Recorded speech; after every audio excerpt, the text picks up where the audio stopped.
सभी को राम राम। आज हम जन्म कुंडली के 11वें भाव के स्वामी। 11वां भाव हमारा लाभ का भाव होता है, आय का भाव होता है, संचित धन नहीं होता है। जो हम कमाएंगे या जो हम कमाते हैं वो दर्शाता है। इसके भाव के स्वामी को हम लाभेश या आयेश कहते हैं। आज लाभेश और आयेश के विभिन्न भावों में उपस्थिति का परिणाम देखते हैं कि क्या है।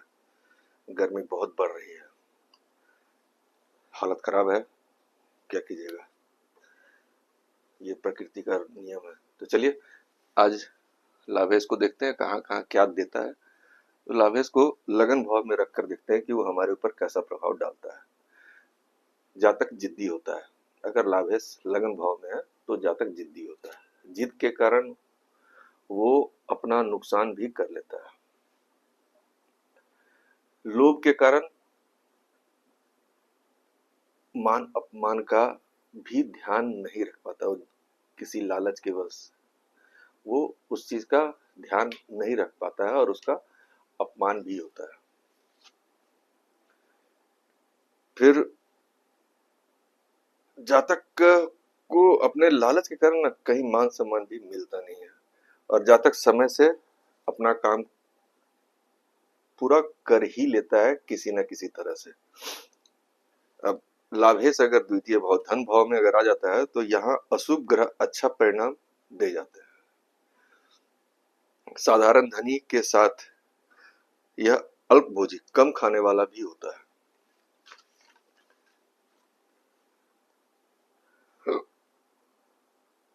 और शुभ ग्रह यहाँ जातक को दरिद्र तक बनाने की क्षमता रखते हैं।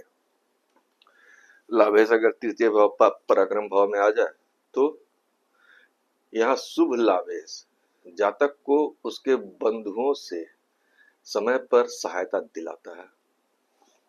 जातक सबकी सहायता करने वाला होता है।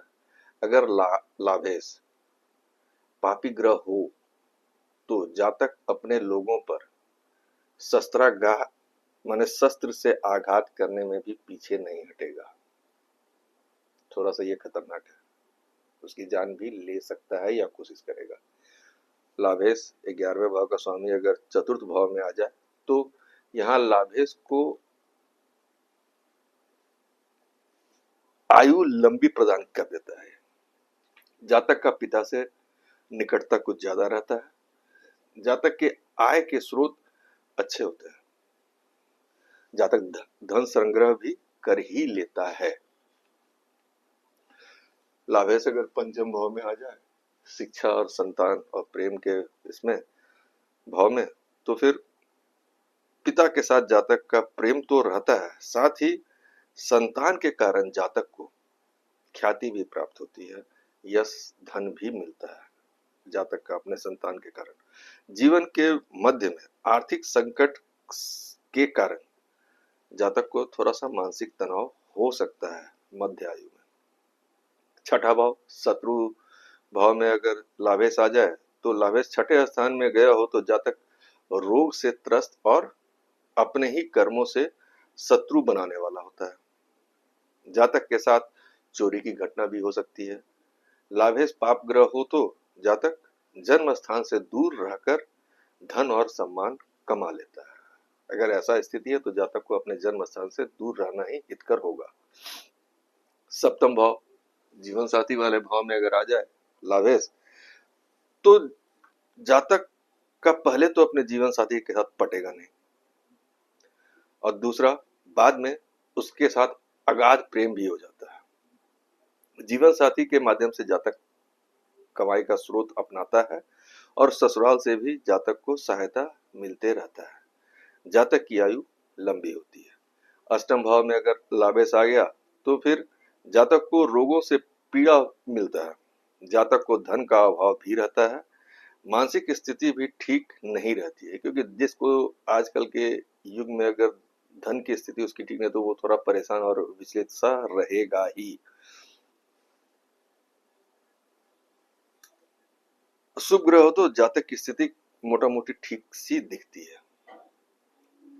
लाभेश अगर नवम भाव भाग्य भाव धर्म भाव में आ जाए तो जातक को ज्ञानी बना देता है। सामाजिक मान सम्मान प्राप्त करता है। जातक सामाजिक कार्यों में खर्च करने के कारण धन संचय करने में उसे थोड़ी सी दिक्कत होती है। अशुभ ग्रह हो तो जातक अपने ही कारण शत्रु की वृद्धि भी कर लेता है। अगर अशुभ ग्रह लाभेश है और वो भाग्य भाव में आ गया तो दसम भाव में अगर लाभेश आता है तो जातक माता पिता का आज्ञाकारी होता है। देश और समाज के लिए जातक अपने प्राण तक न्यौछावर करने को तैयार रहता है। सब कुछ सही होने के बावजूद जातक का पिता से विचार का मतभेद होता है। आज्ञाकारी अलग बात है, लेकिन बहुत से विचारों में मतभेद दिखाई देता है। वैसे ही अब अगर लाभेश अपने ही जगह पे स्थित है, स्वगृही है, तो जातक गुणी और दीर्घायु उसके संतान होते हैं। जातक विशेष धनी न होकर भी ऐसी स्थिति में जातक विशेष धनी नहीं होता है, लेकिन समाज और परिवार में उसे धनी के रूप में लोग देखते हैं या उनके अंदर भ्रम रहता है कि ये नहीं, इसके पास पैसा है। जातक अपने सामर्थ्य के हिसाब से लोगों की मदद भी करते हुए देखा गया है। अब लाभेश अगर व्यय भाव, खर्च भाव, मोक्ष भाव में आ जाए, 12वें भाव में आ जाए, तो व्यय भाव का लाभेश जातक को चंचल बनाता है, चपल बनाता है। जातक को भौतिक सुख के आदत, माने भौतिक सुख आप समझ रहे हैं, उन आदतों के कारण उसे रोग होने की संभावना बनी रहती है। जीवन के अंतिम समय में जातक अपने गलत कार्यों को सोचकर उस पर पछताता भी है। तो ये तो हुआ लाभेश के विभिन्न भावों में उपस्थिति का परिणाम। आप लोग भी अपनी कुंडली देखें, अगर ऐसा कुछ स्थिति है या इस बारे में अगर आप विशेष जानना चाहते हैं तो नीचे लिखे नंबर पे आप बात कर सकते हैं और अपना समय ले सकते हैं। इसके आगे और जानकारी आपको देते रहूंगा। अभी व्यय भाव का बाकी है। चैनल को लाइक, शेयर और सब्सक्राइब करना ना भूलें। सभी को राम राम।